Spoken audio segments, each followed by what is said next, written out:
क्रियापदाची रूप बघणार आहोत. क्रियापदाची 3 रूप V1 V2 आणि V3 बरोबर. आता बघा मी हे वर्ब फॉर्म असणार आहे आणि त्याचं तुम्हाला मराठीत अर्थ आणि त्याचा उच्चार कसा करायचा ते पण सांगणार आहे. बघा आता बी चा अर्थ आहे होणे असणे किंवा बनणे बरोबर. V2 त्याचं was where V3 been. आलं लक्षात. बी म्हणजे मारणे बीटर V1 V2 V3 पाठांतर तुम्हाला कसं करायचं आणि उच्चार प्रत्येक शब्दाचा कसा होतो. बिकम म्हणजे बनणे बिकम बिकेम बिकम. बिगिन सुरुवात करणे त्याचं V2 आणि V3 आहे बिगिन बिगॅन बिगन. कम म्हणजे येणे कम केम कम. कॉस्ट म्हणजे किंमत असणे त्याचं V2 आणि V3 आहे कॉस्ट. या क्रियापदांचे आपल्याला ग्रामरचे वाक्य सोडवताना किंवा टेन्स मध्ये म्हणजे इंग्लिशच्या काळामध्ये आपल्याला या क्रियापदांचा उपयोग करायचा आहे. त्याच्यासाठी आपल्याला ही नेहमीच्या वापरातील रूप आपली काय पाहिजे पाठ पाहिजे. कट म्हणजे कापणे कट कट कट. डिग म्हणजे खंदणे डिग डग डग. डू म्हणजे करणे डू डीड डन. ड्रॉ म्हणजे चित्र काढणे त्याचं V2 आणि V3 आहे ड्रीव ड्रॉन. आलं लक्षात. पुढे बघा ड्राईव्ह म्हणजे गाडी चालवणे त्याचं V2 आणि V3 आहे ड्रोव ड्रिवन. ड्रिंक म्हणजे पिणे V2 आणि V3 आहे ड्रँक ड्रंक.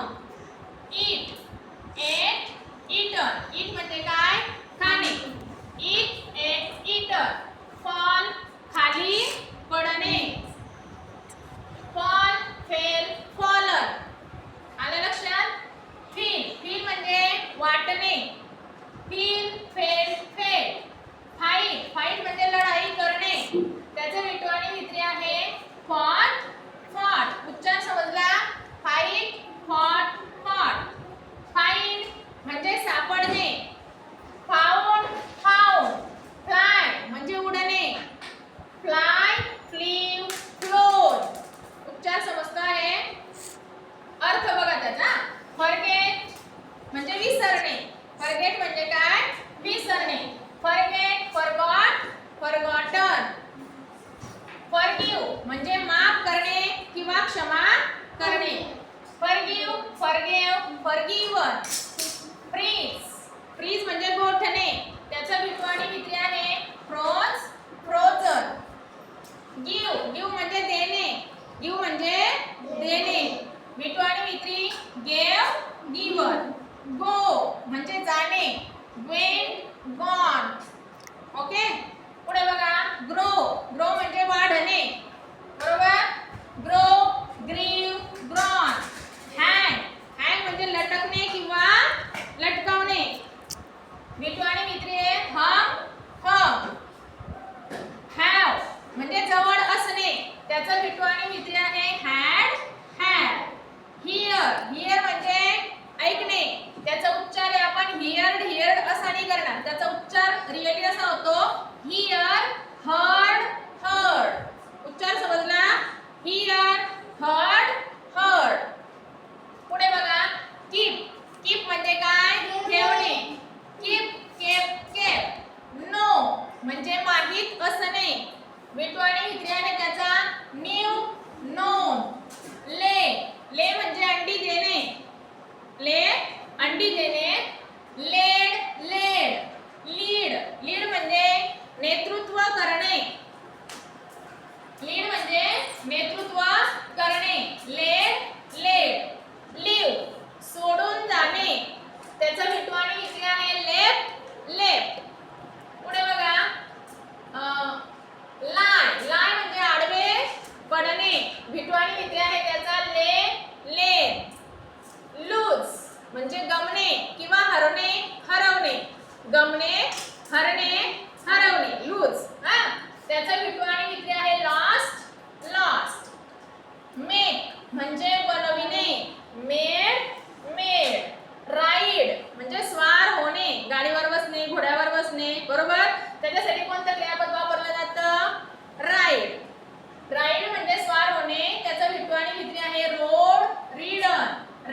सूर्य उगवतो बघा, राईज.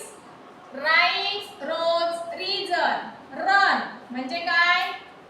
धावणे, बरोबर.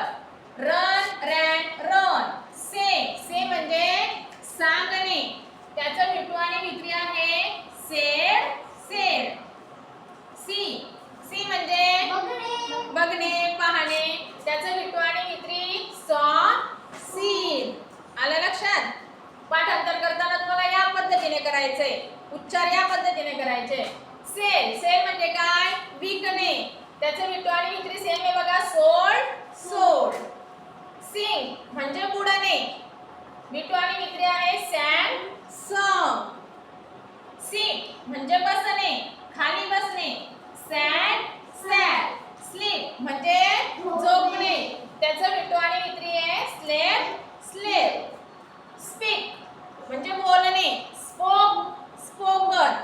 आलं लक्षात? स्पेंड म्हणजे खर्च करणे, त्याचं विटू आणि विक्री आहे डीचा मुक्त टी होतो, स्पेंड, स्पेंड. स्टँड म्हणजे उभे राहणे, स्टूड, स्टूड. स्विम म्हणजे पोहणे, विटू आणि विक्री आहे स्वॅम, स्वम. टेक म्हणजे घेणे, टूक, टेकर. टीच म्हणजे शिकवणे, त्याचं विटू आणि विक्री आहे टॉट, टॉट. उच्चार काय त्याचा? टॉट, टॉट. टियर म्हणजे फाडणे, टियर म्हणजे फाडणे. टोर, टॉट, टोर, टॉट. टेल म्हणजे सांगणे, टोल्ड, टोल्ड.